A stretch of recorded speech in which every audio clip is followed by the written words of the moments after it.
Mother used to say, if a couple of kids were fighting in the back seat, she'd turn around and she'd say, "You guys stop it." And invariably one kid would say, "Well, he punched me first." And my mother's line was, "Two wrongs don't make a right." I think a boycott is not the right way. It hurts people who've already been hurt enough. So I think there are better ways to do this. We bank a lot of small business clients, and they're already seeing some impact, or at least have concerns about impact. And for example, we have a trucking company that told me that they were concerned they were not going to be able to get into the LA ports, that they might be boycotted out of there, which would be incredibly unfair. This person had nothing to do with the immigration reform that's out there. He's just a guy trying to make a living, trying to provide about 100 local jobs that are desperately needed in Arizona.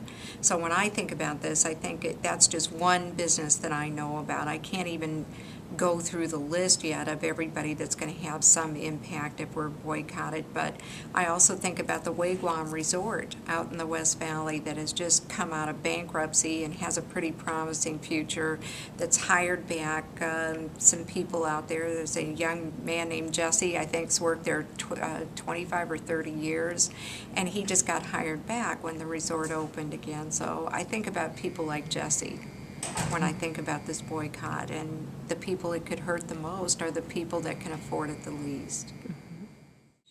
I see this as a cheap shot. If you're the mayor of LA, if you've solved all of your own issues, I think it's great to weigh in on this and want to boycott Arizona, but they haven't.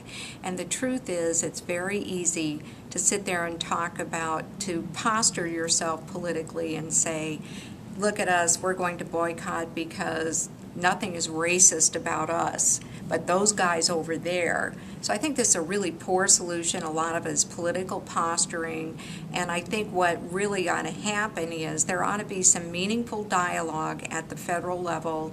I think the business community of Arizona needs to speak up and talk about solutions in all of this, and I know that between GPEC and the Greater Phoenix the Greater Phoenix Chamber, I know that is happening, and those are solutions. What we don't need right now is a lot of political posturing from states that don't even have a dog in this fight.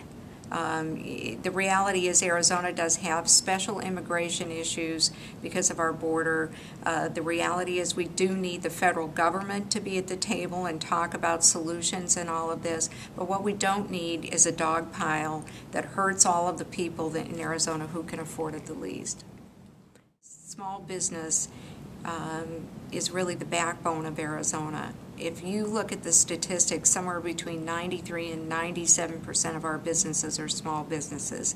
These are people who can hardly find time to go to the bank, who probably aren't as involved in the political process as they should be.